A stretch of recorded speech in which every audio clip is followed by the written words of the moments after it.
I think it's interesting with the AL West because the Rangers are a really, really good team, and I feel like they're not kind of getting the credit for that they deserve. Because when you go up and down this roster, it's a very impressive roster, and there's a lot of impressive rosters in this division. And then there are the Oakland Athletics.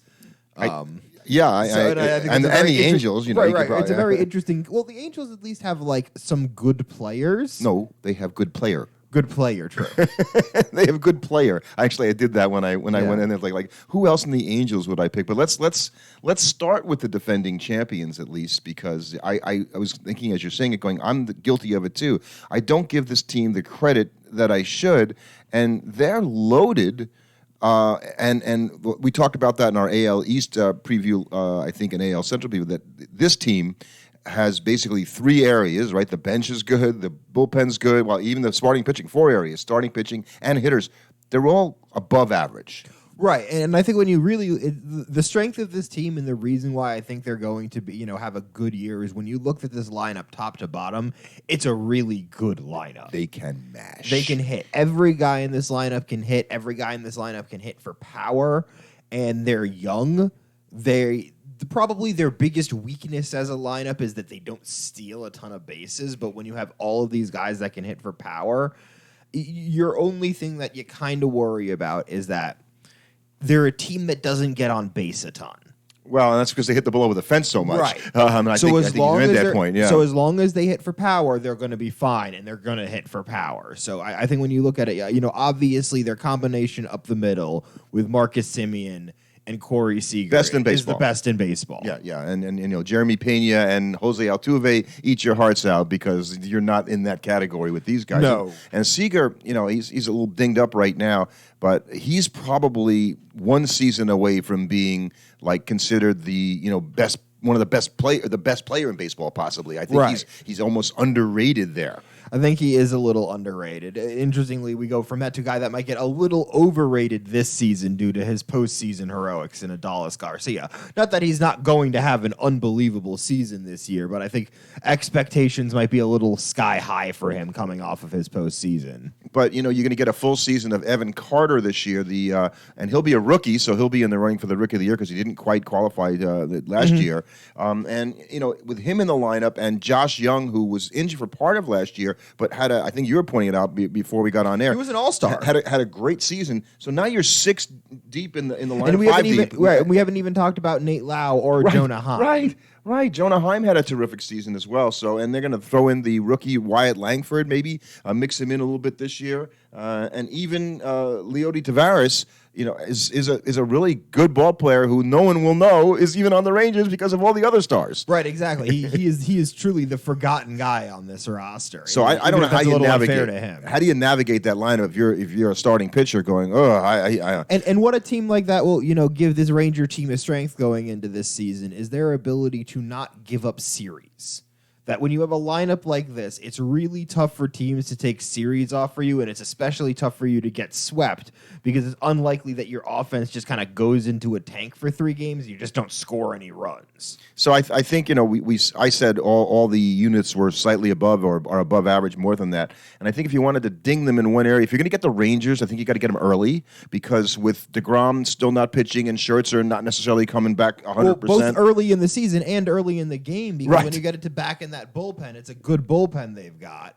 And so you really have to try to get to the starting pitching. And given that they've not re-signed Jordan Montgomery as of this podcast, nor have they gone out and gotten Blake Snell or anybody this offseason that I can really think of. Yeah, I don't know that they needed. I guess I'm one of those fans that think, you're going to get DeGrom back at some point, and I'm going to count on whatever they get from DeGrom is going to be good when he does come back this year. Right. You're counting that you're going to get something out of both Scherzer and DeGrom. And so they're not even figured in the top 5 pitchers right now because they're injured. So I think that's like getting, a real shot in the arm, literally, when those guys come back. I will say that to expect Nate Eovaldi to do it again is... he's a guy that pitches big in big games, but I think you just have to be concerned because you've got a lot of eggs in the basket of 2 guys coming off of injury, one of which is coming off a lot of injuries, and the other which is past 40. So right, but if you throw in John Gray, who I happen to like, Andrew Haney, boy, I wouldn't count on a lot from him. You could get Dane Dunning. He had his year last year. I think he did his stuff for them last year when he kind of saved the season in some respects Right. for them. Yes, it's great that he's in the rotation, but you don't want to count on him to do that. Well, again. they are right now. Well, certainly to start the season, Right. And they have Corey Bradford and Jake Odorizzi is still a Ranger. So there's a lot of guys, and a 6-man rotation is not beyond the realm of comprehension with those guys. I think they'll go to that, and they have a solid bullpen, especially with bringing in a guy like David Robertson, who though he struggled mightily after he left the Mets with the Marlins last year after the trade, he's still a guy that has been reliable in most other seasons. And you think, between Josh Sborz, who had a fantastic postseason, and Jose Leclerc, who was very, very good as their end of the guy outside of that one blown save. Right. I would say Leclerc, obviously, so silly, can't get hurt because that would make Robertson the closer, and he won't be able to hold it up forever. He'll run out of gas. That's an obvious He's 40 truth, years but old. we can say that for sure as Met fans, having watched that exact thing play out. It doesn't work. The guy pitched his heart out for the Mets last year. I give Robertson all the credit, but just don't lay that on the guy. You can't be asking that of him. And their bench is, it's a solid bench, but when Travis Jankowski is one of your relied on guys coming off the bench, I don't know how much I can truly compliment it. Well, fortunately, unless there's injury, he won't play that much. Right. That's the thing. As long as this lineup is healthy. And the other thing that I think you look at this lineup is the lineup is young. The rotation is not young, but the lineup is. Right. I think Seager is probably one of your oldest players, and Semien Seager and is around. Semien probably are your oldest players, and they are in their primes right now. It's not like they're in their late primes or something like that. So as long as you can, retool around your this lineup and get some new starters in there after the season, this is going to be a team that's a problem for years to come. Right, and they will probably end up at some point, you figure, in the playoffs. They might see those Astros again because the Astros, again, are good. And I'm thinking about matching up the Ranger hitters again and the Astro pitchers. Let's go to the Astros, because I think if you go to the Astros, they're a team that sort of feels like the sun is setting on their empire. Yeah. We're going to run this down one more time, folks. Right, you want to believe that they're going to be able to put together, but how much more can you really count on a guy like Jose Abreu, or, especially Jose Abreu, let alone Jose Altuve, who, though he had another phenomenal season last year, as guys get older, what we've seen with the drop-off gets precipitous. All of a sudden, it's like you have that first bad year, and it doesn't get better after that. Altuve hit. If he goes for 260 and 20 this year, that's got to be a really scary sign if you're an Astro fan. What we're looking at here are his projected stats for the 24 season, and they're projecting at this baseball Statcast, I think, 24 home runs. So he's turned himself into more of a power hitter, which is true. He swings hard, certainly, later in his career, but his average, as you were noting, is, this used to be a perennial 300 hitter. Right now he's not down any to longer. They're projecting him at 273, but it's like the kind of thing that if he's worse than these projections, that can be tough. Now, Yordan Alvarez is going to be Yordan Alvarez, and I think you can count on getting a good season out of guys like Alex. Great seasons out of Alex Bregman and Kyle Tucker. So you've got those three guys in the middle of your lineup, and with those four guys at the top, I think that gives you a strong enough core of guys that you're going to be pretty successful. But it's when you get to kind of the back half of this lineup that you got a lot of question marks. Well, you're not buying Abreu, and certainly the reason I separate he and Altuve is, he's quite a bit older than Altuve, and so that he's had a bunch of not great seasons in a row. He did perform well in the playoffs and World Series, and the one thing I was going to say about Altuve is, all they got to do is get to the postseason and let that guy play. And he'll show up. Because he is a great postseason player. Chas McCormick, he's turned himself into a better hitter than I first, because he was sort of a defensive guy who could hit a little. You're counting on a lot out of Chas McCormick and Yainer Diaz, because you're not really counting on getting a ton out of like a Jeremy Pena or a Jake Myers. Well, Pena is projected for 16 home runs. And that feels generous. I think he's, because of following Correa, and he had the really good start, you thought, wow, they just had a guy seamlessly step in for Correa. He's not Carlos Correa with the bat. No. And I worry about a guy that's projected to have a 309 on base percentage. And as far as catching is concerned, Yainer Diaz, at least he's not Martin Maldonado when it comes to hitting. That is a big difference. So he's going to at least be able to utilize the bat offensively. Now, what they did do, and maybe that is both a commentary to the six-man rotation thought, and as well as the age of the rotation itself, is they went and they brought in closer number 2 in Josh Hader, and they paid him not quite Edwin Diaz money. I think he fell about $5 million short. I think 95 for 5 instead of 100 for 5. And then and they went to Ryan Presley, the closer, the current closer, and said, or the former closer now, because they said, we're going to have you as a setup guy. And I guess as much as he could, he appreciated that they talked to him about it directly and said, here's what we're going to do. He wants to win, and he agreed to it. Not that he had much choice. Right, exactly. It's like, what is he going to be like? No, I don't accept I don't want. it. I'll only pitch in the ninth inning. No, he didn't. Right, he didn't exactly. do. They'll be like, well, we're doing it anyway. And Abreu, that's the guy I couldn't remember. We weren't weeks asking ago. for permission. We were talking. Brian Abreu was a guy that another great reliever that very few people know, but he showed up in the playoffs in a huge way last year. Well, I think you have to think about this, Astro. The bullpen is going to be, you have some question marks given they lost guys like Ryan Stanek and Hector Neris. So Phil Matone. Right, you lost guys, but you've brought in some new arms. So you think that the back it's just you're counting on a lot from an older starting rotation. Justin Verlander, how many innings can you really count on him just during the regular season? Well, as a Met fan, I'll tell you how many. Okay, I want to count him for 139 because the Mets don't have to pay $17 million for his contract next year if he pitches 140 or more. It would be great. But then you've got guys like Framber Valdez. And Framber Valdez is interesting because as good as he's been, it feels like he's never had that year. I think it's more like there was a point where he was, and I know he pitched a game, was it last year against the Mets where he made them look silly, which he does to people. But I thought he was a little more dominant in 22 than he was in 23. So it just seems like just a little bit is coming off the top every year. And Christian Javier just hasn't quite figured it out yet. But a Bulldog playoff pitcher, the problem is you got to play 162 games before you get there. Right, and he has too many starts where he just doesn't have it. Right. And I think that's a big weakness for him. And Hunter Brown was supposed to be the next Justin Verlander, right? He had the same motion. And he's a young guy that you're hoping can, continue to show promise. And Jose Urquidy is another young guy. Urquidy's a good pitcher, yeah. Right. They're they've got some guys coming up, but there's a lot of pressure on the starting rotation because if this lineup isn't clicking, if the guys in this back half of this lineup aren't getting on base, I put a lot of pressure on Yordan Alvarez, Alex Bregman, and Kyle Tucker. And clearly you would agree, are the Astros and the Rangers the class of this division, or do you throw the Mariners as well? I put the Mariners in there as well. They've earned that respect. They just, our team that's fallen short the last 2 seasons to get into the postseason. And yeah, they'll certainly be trying this year because they've had heartbreak these last couple seasons trying to get there. It's been painful. I like the manager, Scott Service. I think he's done a good job with them. When I look at that team for internal leadership, like who's the guy that's going to say, let's all come together and do this? I'm not sure who it is. But I can't necessarily say that's because he doesn't exist. I think that's just because I'm not exposed enough to the team. Right. I think everyone would want it to be Julio Rodriguez because he's the best player on the team. Right, but it's not always the best player on the team, I think the things that you have to be worried about that were like Ty France's downfall last year after having such it was kind of like a collapse. Right, he had such a poor season after being so good for them the year before that his loss of impact in the lineup I think really hurt them. And they need more power from him than the projected 15 home runs that he's supposed to have this year at first base. You don't like the idea that your corners combined with him and Josh Rojas are giving you 21 homers combined across the season. That feels very low for your corner infielder. They did go out and make the trade and brought in Jorge Polanco at second base, which I think is a very smart thing to do because they'd had an issue there for years not getting much production and you've brought in a guy that is going to produce for you. He's going to give you a really quality season. Same with bringing in Mitch Garver.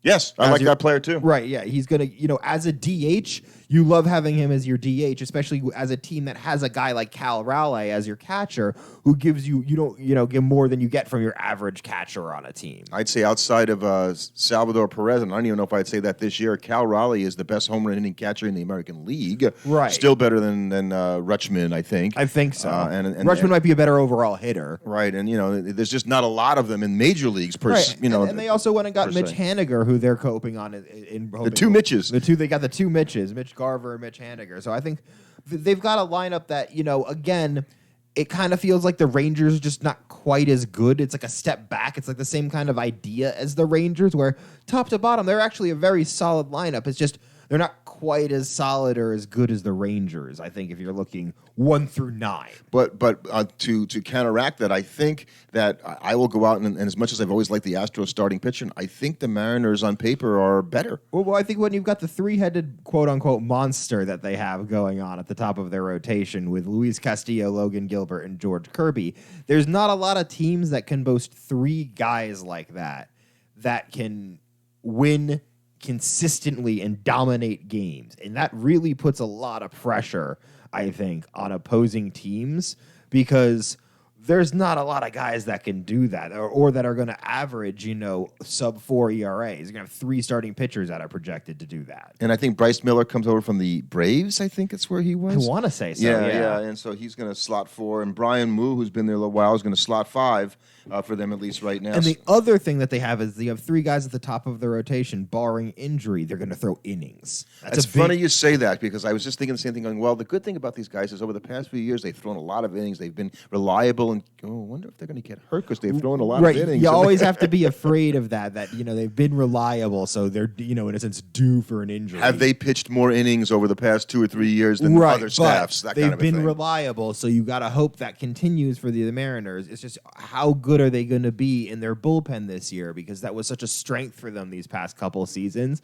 and now you're down a guy like Paul Sewald, and are these new guys that you're bringing in able to sort of stave off that loss and be the solid, lockdown unit that they've been in years past? I can't believe I'm going to say that they're going to miss Paul Sewald. Exactly. That's a Met fan going, okay, I know that he didn't get to where he is now when he was with the Mets, or else he would still be there. Mm-hmm. But then he was traded and went to the Diamondbacks and was instrumental in their run to the World Series. Mm-hmm. And the Mariners kind of folded at the end of the season because they didn't have Paul Sewald.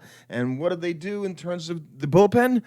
Not a lot. Not a ton. So, Andres Munoz, who pitched there last year, he pitched 50 innings for them last year, is now the new closer, I guess. Right, he's got great stuff, and I think you're counting on a lot of him and out of guys like Matt Brash and Gregory Santos. Yeah. And then you got, Emerson Hancock pitched a bunch for them last season, but then past that, you're looking at new guys and guys that are stepping in to be asked a lot more of this season. On the other side, I would say that Julio Rodriguez is poised for an MVP run this season. That's what I'm going to say right now. He could be an MVP, especially if the Mariners make the playoffs. Yeah, I just feel like this is his time right now to come out and be the guy. But I just wonder about the Mariners' ability to stay with the Astros and the Rangers in just terms of scoring enough runs. The lineup is good, but it's still got a little bit of question marks with age and, as we said, and players like that. I think the biggest advantage that they're probably going to have is that they get to play the other 2 teams that are in this division, and you get to beat the crap out of them, 20 plus times this season. The bench for the Mariners, we should just make sure we cover that a little bit. Not a lot of players either that, Luis Urias, who I think comes over from Milwaukee, but Dominic Canzone, Dylan Moore, Cade Marlowe, Michael Chavis, Sam Haggerty, I know because I watched him play a little bit. They had high hopes for him, and he hasn't really been able to deliver. Right, there. they finally moved on from Jared Kaselnik and that. Yeah, Kaselnik's finally he's with the Braves now. I'm sure he'll hit 40 homers and drive in 300 runs or something. Most of them against the Mets. So they're not like most benches. There's not a lot to talk about. You don't put too much. You just hope they don't play too much. Is basically right, exactly. if none of those guys gets 300 at bats, it's been a good thing. So and for all the teams, by the way, we kind of start with who are the the star players on the team. When I think about the Angels, and we said that when we started this podcast, going okay, the Majors have a couple of good players. They said player because you got guys like Nolan Schanuel, who's a young guy that has some talent. Brandon Drury's a nice player. Taylor Ward's a nice. If I said Brandon Drury, you'd kill me for saying he's a nice player. A nice player is a bit of pejorative if we're being honest. I think Anthony Rendon is so far from what he was that he's a non-factor. I don't even know why they have to I guess, have him on the team because they're paying him stupid amount of money, but he doesn't seem like he wants to be there. The team doesn't seem like they want him there. Like Luis Rengifo is an okay second baseman. Like Taylor Ward's an okay counterpart to Trout in the outfield. I mean, Mickey Moniak is. Yeah. Well, it got to be Michael Trout get up every day going, well, I'm going to be an Angel. I'm going to go into the Hall of Fame as an Angel, and I'm never going to win anything. I think here's the real problem. Here.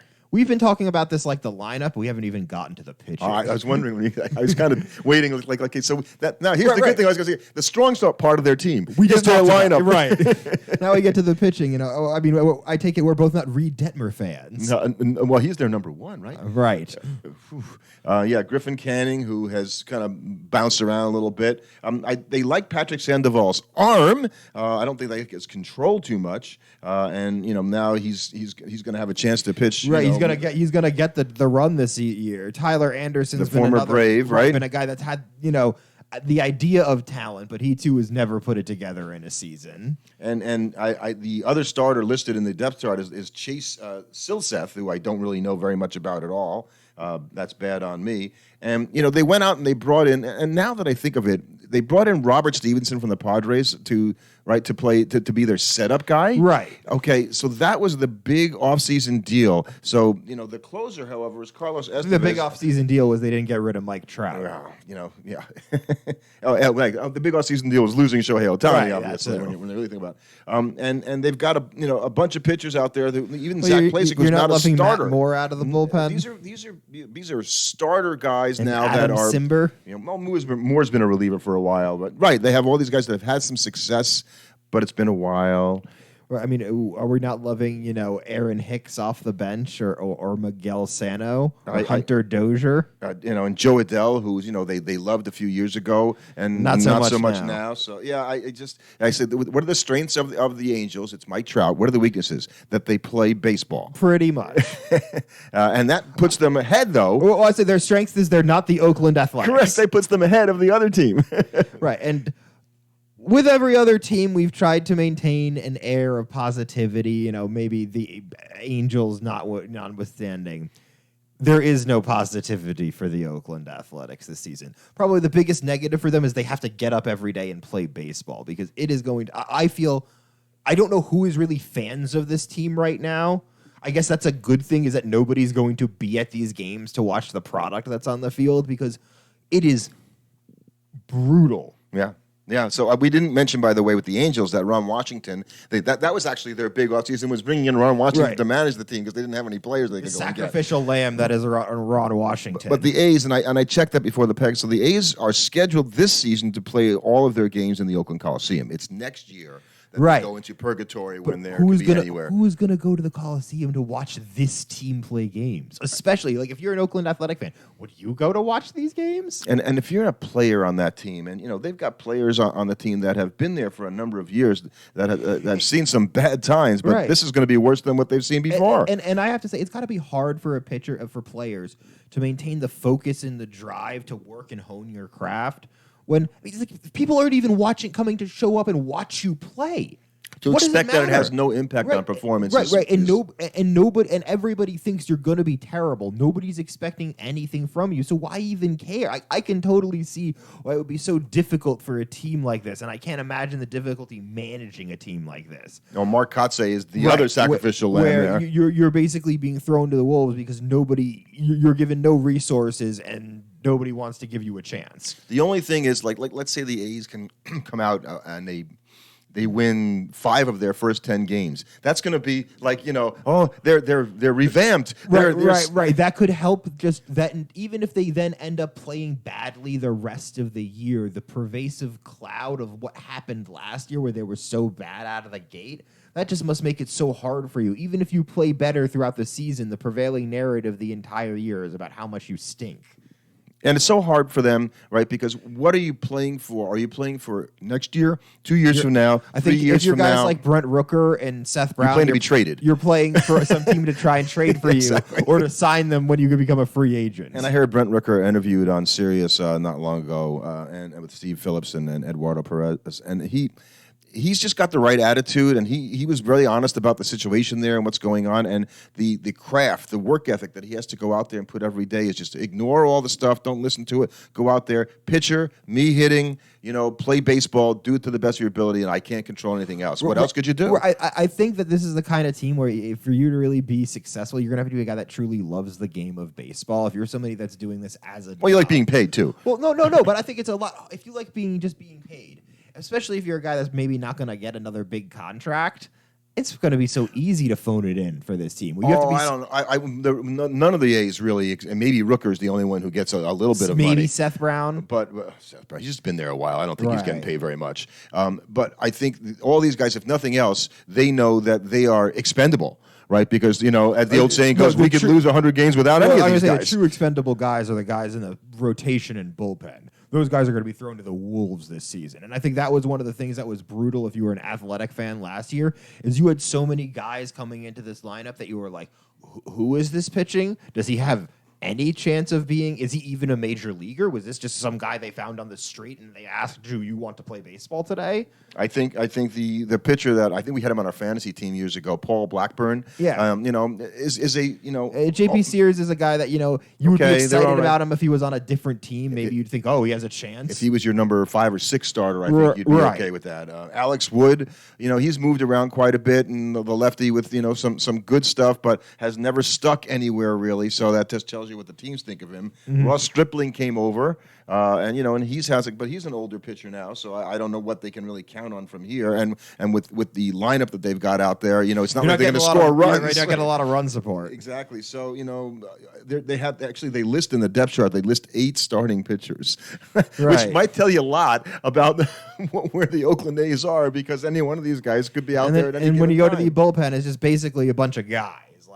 Trevor Gott is the only name I recognize. That's only because he played for the Mets last year. He played for the Mets at one point. So, Luis Erseg, Mason Miller, Kyle Mueller, Danny Jimenez, Sean Newcomb, Scott Alexander. These are names. They're just names. That's the thing. They're just like none of these guys are guys that, maybe there'll be one guy in the Athletic bullpen that has a year and gets traded to a contender halfway through the season. So here's what will not happen, and this happened to Pittsburgh. I think we talked about last year, where they went out like 20-8 or 20-10 or something like that, and we said, just wait. The Pirates will come back.